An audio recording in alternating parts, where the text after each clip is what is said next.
All right.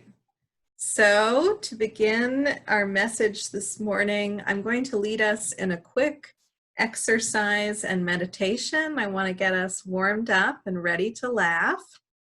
So the first thing that I want to do is I want us to just stretch a little bit, because a lot of us carry tension in our jaw muscles and in our neck muscles and in our shoulders. And that's all part of the body that we engage when we're laughing. So I know that we've all, been perhaps more sedentary than we would have liked over these last 5 months. So I want to just loosen us up first this morning. So I want to have you follow along with me, and remember I can see you, so I'll know if you are participating.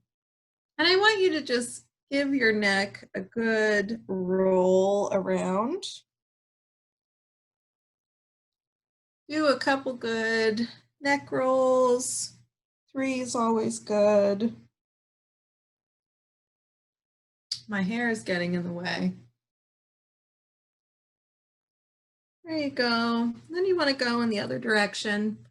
With every kind of yoga, you always want to do everything again in the other direction. Maybe you can start to add in some shoulder rolls. Loosen up your shoulders just a little bit. Do a little shoulder shimmy. When I do that, I can hear some cracking up in my upper spine. So I know that those muscles and that part of me is looking for something to loosen up. And now just stretch your mouth. So you're just going to go, ah, ah, ah. You might feel some of that tension perhaps in your jaw. Maybe just a little facial massage, just kind of do a little bit of just some light relaxation there. That feels good to me. Don't do it if it doesn't feel good. But if it feels nice, go ahead. All right, so now we've warmed up our bodies a little bit. I'm going to lead us in a laughter exercise.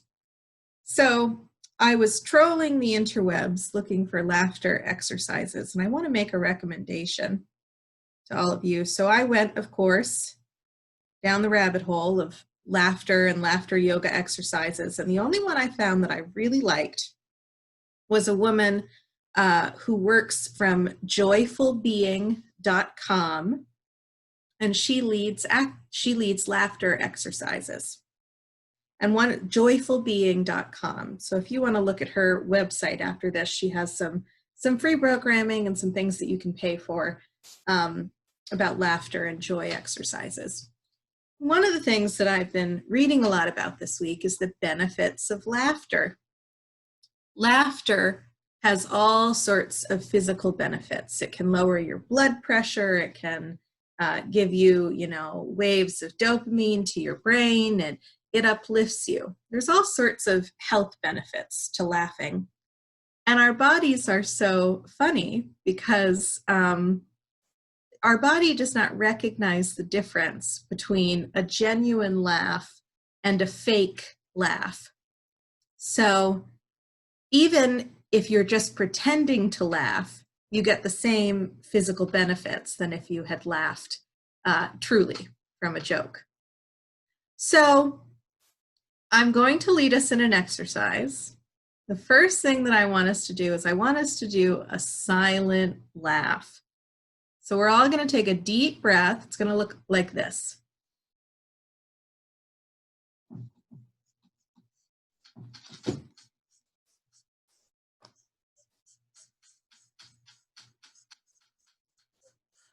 It's going to look like that. So you're going to take your inhale, and then you're going to take some short exhalations out in a silent laugh. All right, we're going to do this twice. So let's all do it together. We're going to take a deep breath, and then begin your silent laugh.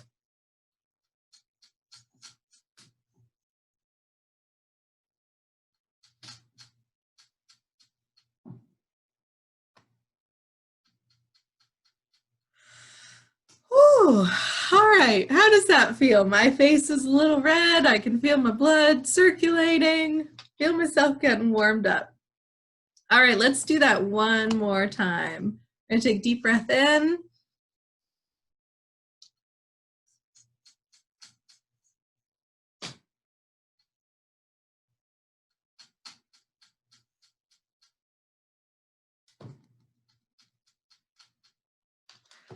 All right. Now, Carolyn, I'm going to ask you to do something a bit dangerous, and I'm going to ask you to temporarily unmute all of our microphones. So we're going to do this out loud now. Now we're going to really start rolling. Now we're really going to laugh. All right. Here's some mics being unmuted. Everyone go ahead and unmute your microphone if Carolyn can't unmute everyone. If you don't want to unmute your microphone, that's okay. Let's have some folks unmute their microphones. Okay. There we go. So we're going to do this twice. And instead of a silent laugh, we're really going to laugh, right? Even if we're just pretending. So we're going to take the deep breath. 10, 15 seconds. Ready?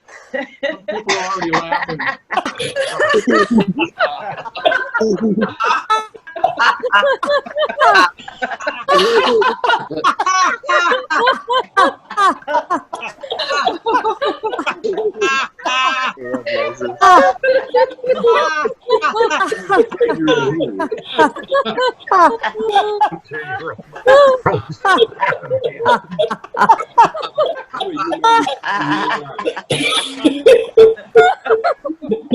Train yourself good.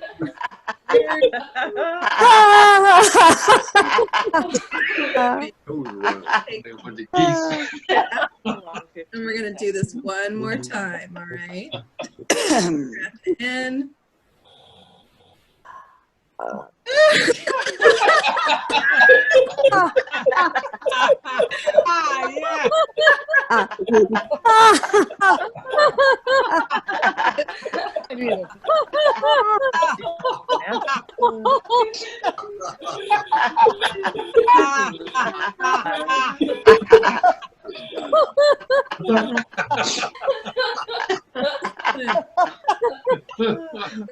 But I'm hearing all the laughter. It brings me right back in. Thank you all so much. All right, go ahead and mute your microphone again. Excellent. Thank you all. Now, I know that it might feel a little strange, but if you are having a day, you're just having one of those glum days, and you need a pick-me-up, I would recommend a little bit of laughter exercise. Like I said, our bodies don't distinguish between inauthentic and authentic laughter, and you will get a pick-me-up if you do these laughter exercises. And eventually, as I certainly felt, you're going to start really laughing, even if you're just laughing at yourself because what you're doing is so silly. So I was so moved by Sally's chalice lighting this morning and her reflections about humor and laughter and our use of humor and the different ways that humor is a tool in our lives, right? Sally talked about using humor to diffuse tension in the classroom in her work as a teacher. She talked about using humor to communicate new information to make it less intimidating to her students, and she said to her mother-in-law, which I thought was very, very funny. We use humor for all sorts of different reasons in our day-to-day life. And there's a lot of evidence that suggests that people who have a healthy sense of humor or who are able to find humor in difficult or challenging situations have increased resilience, that it can be a tool that helps us to get through hard times. And we, of course, are going through a hard time. The pandemic is raging. We are continuing to distance. Things are feeling more and more hopeless. And sometimes it feels like we have to laugh, or we might just sit down and begin to cry and never stop. So we use our humor for all sorts of different reasons. And one of those reasons is to cope and to get through things that are hard. I saw a video this was incredible. And I wish I could show it to you, but of course, copyright means that I can't. Of a woman who leads these laughter exercises for people that have chronic and terminal illness. And she was sitting at the front of a very large crowd.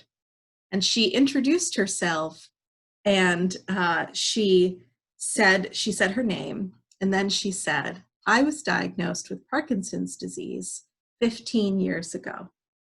And then she laughed hysterically. She laughed and laughed, and the people around her joined in and laughed as well. And then she went through the room, and all of these different people introduced themselves. They would say their name, and then they would explain the particular ailment or chronic illness they were enduring in their lives. So a woman would introduce herself, and she would say, "My name is Mary Sue, and I have stage 4 breast cancer." And then she would laugh hysterically, and the whole room would join in with her and laugh. And it was absurd, so it made me laugh. But it also seemed to be an opportunity to diffuse hard truths. Often when somebody tells you that they have a terrible illness or a chronic ailment, our response to that is, oh, I'm so sorry, I'm so sorry. And instead, they were laughing. And I think that it was probably an opportunity to just feel a little bit lighter about something they were carrying every day, and a shift in perspective of what they were wrestling with. I've been thinking too about different types of humor. Of course, today we're going to tell jokes. We're going to share some of our favorite jokes that make us laugh. And it's one way to get a little bit of insight into other folks' sense of humor. And it's kind of a, it's a sort of surefire avenue to getting you to something funny. So jokes, that's one kind of sense of humor. I think a lot about the medical field. Working as a chaplain for years, a lot of medical professionals have very dark gallows humor. You make a lot of jokes in the emergency department, or you make a lot of jokes in the oncology ward, because it's a way of coping when you're kind of day-to-day life, when you're surrounded by death and struggle. It was always really fun for me because I do tend to have quite a dark sense of humor. It was always very fun for me when I got to surprise my nurse and doctor colleagues with a little bit of gallows humor myself, because nobody expects it from the chaplain. But I will say that chaplains, dark humor from chaplains, we tend to be a pretty funny bunch if you're looking for someone to lift the mood a little bit. I was thinking too about my own sense of humor and my and the fact that most of you know this about me, but I don't have much of a personal filter. Filtering my thoughts before they escape out of my mouth has been a lifelong challenge for me. My mother introduces me to people, and inevitably I say something inappropriate, and she sort of sighs and says, "Emma says shocking things." So I tend to blurt out things that I think are funny that might be inappropriate. I've learned as I've gotten older, I have learned to keep a lid on my filter, to kind of, you can tell when I'm getting exhausted, because that filter dissolves even more. And then of course, the more you know me, the less of that filter you have to see. The more I trust you, and the more I know that I can say what's in my head, the less of a filter you'll get from me. So I was thinking about some of my favorite jokes today, and the things that I was going to share and the things that I wasn't going to share. And one of my favorite jokes is one that I can absolutely not share because it is filthy. And I would like you to know that I heard that joke from my father, who is also a minister. So often, ministers and chaplains, we get a reputation of being quite stuffy And I find that to be wholly inaccurate, because my father is a minister and I'm a minister, and we are both deeply irreverent and hilarious. So those are just a couple of my thoughts about humor and jokes and using humor to cope. All right, so now we're going to get to the fun part. Now we're going to tell some jokes. I have a couple to share with you this morning. And then when you share your own joke, just like you do for Joys and Sorrows, you're going to use the raise your hand function. You all know how to do that by now. Click on the participants in on the lower part of your screen and raise your hand. I'm going to ask that you keep it to one joke until everyone who has brought a joke for us this morning has an opportunity to share. And then if you have others, we'll get to you in the second round. All right, so I have 2 UU jokes, and oh, yep, Kat is reminding me too that we will be recording.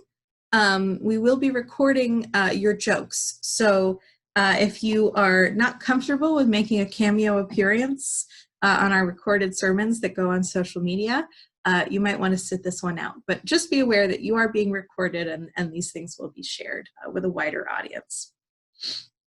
Okay. So this first UU joke, I have heard this before, and I think that Al Hayes told me this joke, but I'm not certain, of course, if it was actually Al, but I think that it was. It might have been someone else. But this is the story about the woman who visits the fabric store, and she asks the clerk for 9 yards of material. And the clerk asks, "What are you going to make?" And the woman, who is a Unitarian Universalist, says, "I'm making a nightgown for myself as a present for my husband." And the clerk says, "But 9 yards is way too much material for a nightgown." And the woman says, "I know, but my husband and I are Unitarian Universalists, and so he would rather seek than find." Ah! I like that one because it's a little bit dirty. I love it. All right. This other UU joke. A fellow goes to a UU church for the very first time, and later is asked what he thought of it.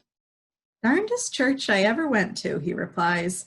"The only time I heard the name Jesus Christ was when the janitor fell down the stairs."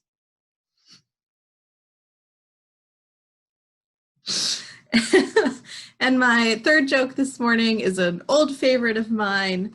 There's a pan of muffins baking in the oven, and one muffin turns to the muffin next to it and says, "Is it getting hot in here?" And the other muffin looks at that muffin and goes, "Oh, holy crap, a talking muffin." I like that one. All right. So I did see some raised hands. Let's see. Dick Warhol, your hand is raised. Why don't you go ahead and unmute your microphone and tell us your joke? Okay, this is kind of a Lutheran joke. Ole and Lena had never been camping, and they heard about a nice camp near Black River Falls, Wisconsin. Lena was worried about the toilet facilities, but she didn't want to use the word toilet. So she wrote a letter to the campground owner. She remembered that around Minot, North Dakota, where they lived, they used to call it an LC, or laboratory commode. But she is so prim, she didn't want to say toilet or laboratory commode. So she simply asked in her letter if the camp had an LC.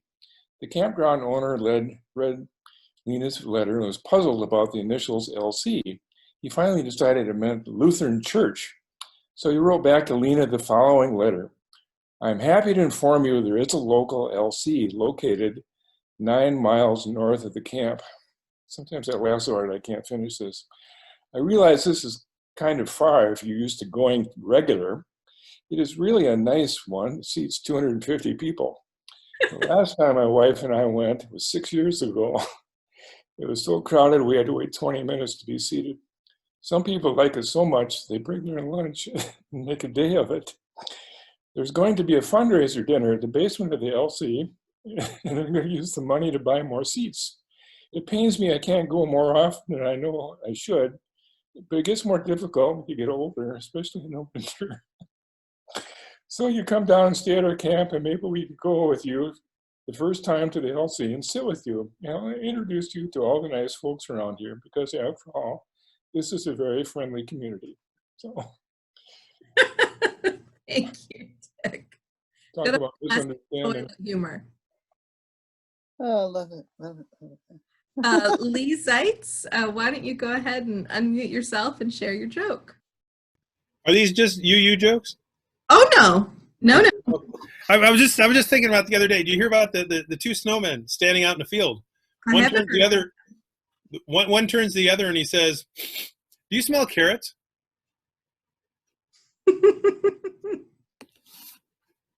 To what? I really enjoyed it when my 7-year-old told that joke too. He says, "I like that joke, Papa." That's a good joke. That's a good joke. Thank you, Lee.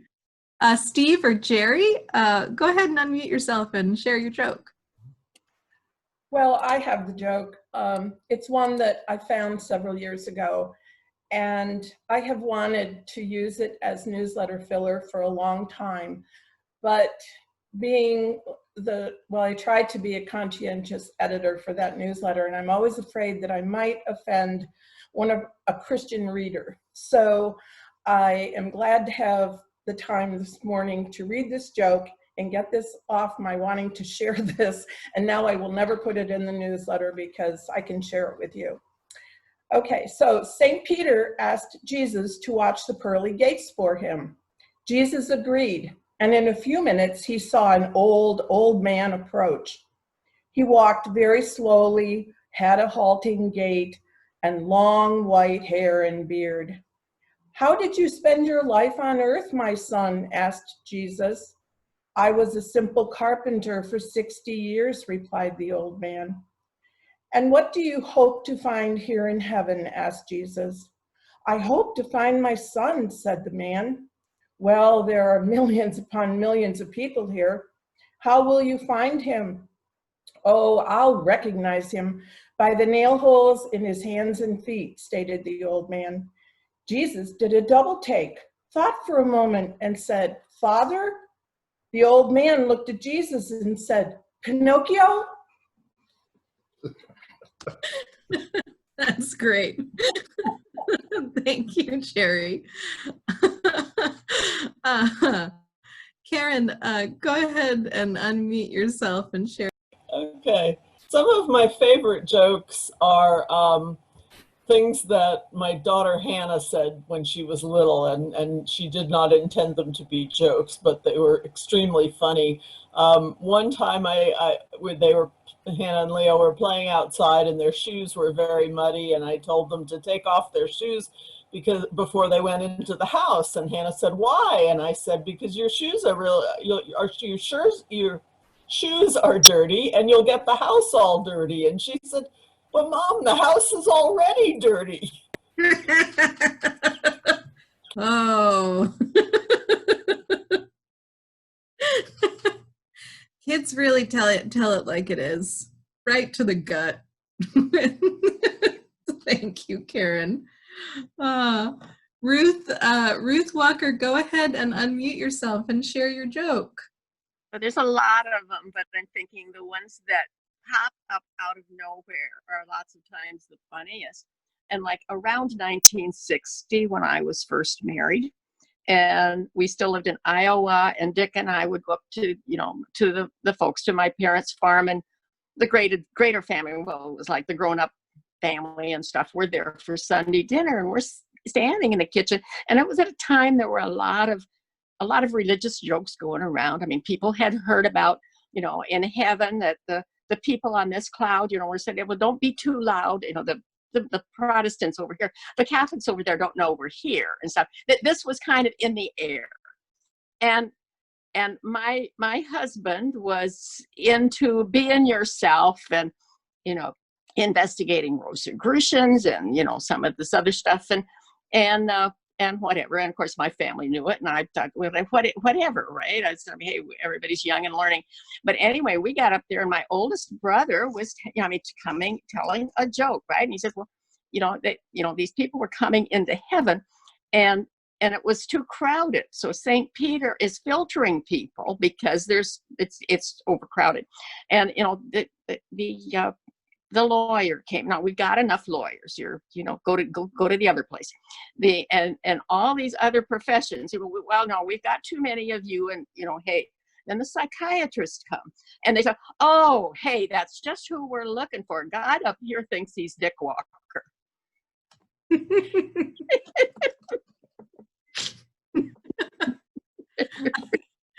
Thank you, Ruth. Thank you, Ruth.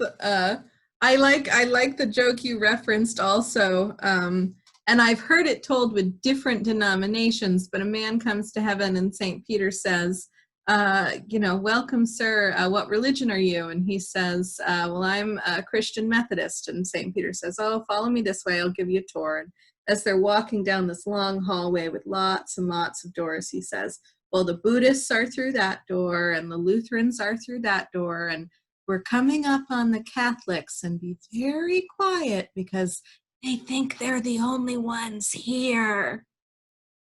I like that joke. All right, Bill Brown, go ahead and unmute yourself and share your joke. Well, this is pretty easy. How do you tell if someone is a rock band drummer? How? They just delivered your pizza.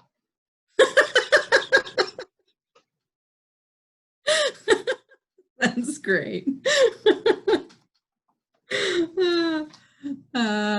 Al Hayes, go ahead and unmute your microphone. Share your joke.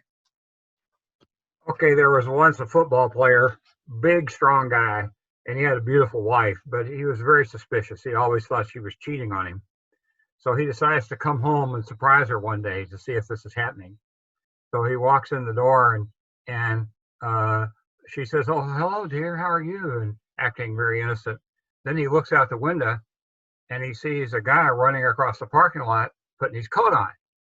And so he gets so angry, he's a strong guy, he picks up the refrigerator and he throws it out the window and crushes this guy running across the parking lot. So, but the strain is so great on him, he has a heart attack and dies right there. So we're at St. Peter's Gate, and these three guys are standing there. And the first one is a football player, and he says, and St. Peter says, what happened to you? He says, well, I was jealous, and I threw the refrigerator out the window, and I had a heart attack. St. Peter says, well, that wasn't a really good thing to do, to crush somebody with a refrigerator, but you're a good guy, basically, so we'll let you in. So the second guy stands up there and says, what about you? He says, well, I was running across the parking lot. I was late to work, and all of a sudden this refrigerator fell on me. And, well, okay, I guess we'll have to let you in. Third guy walks up and says, what happened to you? He says, well, I was hiding in this refrigerator.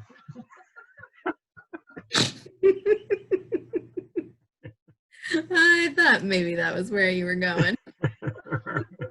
And by the way, that other joke wasn't mine, but I wish it had been. You? No. I gotta figure out who told me that joke. If you told me that joke, tell me that you told me that joke. No, I didn't. I'm afraid. All right, David Drum, go ahead and unmute yourself and share your joke.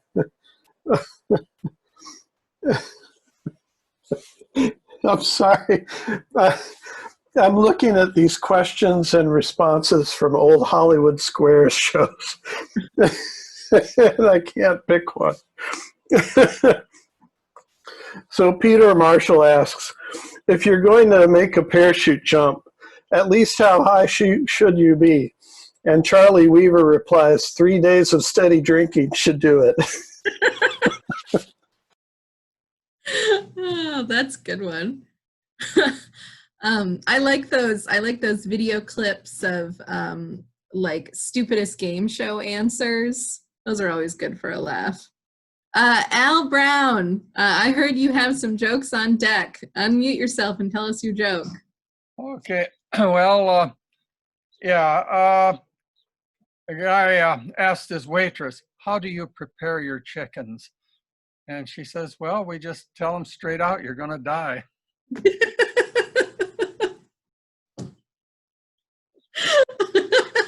I like that one. We hold them gently and we say, "You're going to die." Thank you, Al. Al, I heard you had quite a list and you've been preparing your jokes. So why don't you call me up this week so you can tell me your jokes? I want to hear them. I bet they're funny. And I also hear that you write literary limericks. I want to read some of those too. Send me an email. All right. Marta, go ahead and unmute yourself and share your joke. Okay. I share this as a proud master's degree graduate of the University of Nebraska. I have many family members living in Nebraska, and my own child is beginning to cast eyes toward University of Nebraska. So I share this in love. But one of the last jokes my grandfather told me before he died was the following. He looks at me and he says, "What does the N on that football field stand for?" And I hugged him and I held him by the shoulders and I said, "Knowledge, Grandpa." I'm pretty sure they put that in the welcome packets when you start out at Nebraska. That's excellent. There was, I went to Bennington College for my undergrad, very small liberal arts school in southern Vermont, that I had family history also. My grandmother was one of the first graduates of Bennington College. And at that time, 30 Rock was a very popular sitcom. And Jack's father was starring on the show. And there's an exchange between Jack and Jack's father.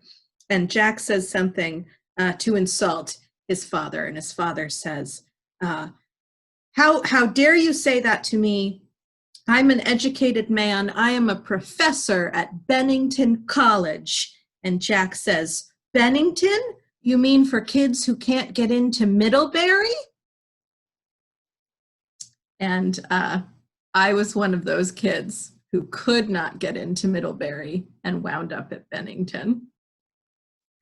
Melissa, unmute yourself and share your joke. Okay, so I don't know if y'all heard that somebody actually broke into the Evansdale Police Department and stole all of the toilet seats. And the police have nothing to go on.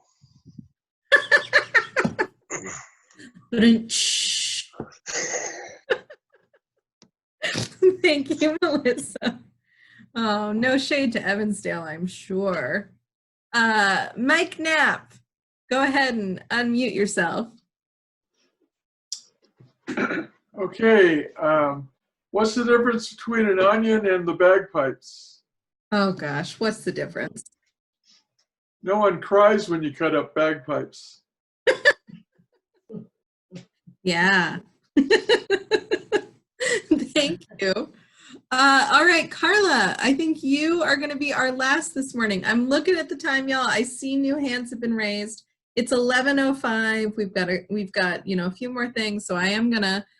Carla's gonna be our last joke this morning. Stick around for coffee hour. Tell your jokes then. Call me up. Tell me your jokes. Carla, go ahead. Yeah, well, actually, Michael's gonna tell the joke. Go ahead, Michael. Okay, this is a joke. I heard this from Itzhak Perlman. The story about this famous Russian historian who was teaching a class in St. Petersburg. And he looked out at this large auditorium with all these people. He said, "I want to get the idea of what you know about Russian history." He said, "I'm going to give you some important dates." He said, 1800. And there was nothing. And he says, "It's Dostoevsky's birthday." He says, "I'll give you one more chance. Another important date. 1812. Nothing. And finally a voice comes from the back. "Dostoevsky's bar mitzvah." That's great. Thank you, Michael. And excellent Russian accent. I know a couple of community theater companies that ought to scoop you up. But talented man. All right. Thank you all. I thought this would be fun, and it was indeed so fun. That'll do it for us this morning. Thank you for our first joke telling Sunday. Maybe we'll do it again sometime.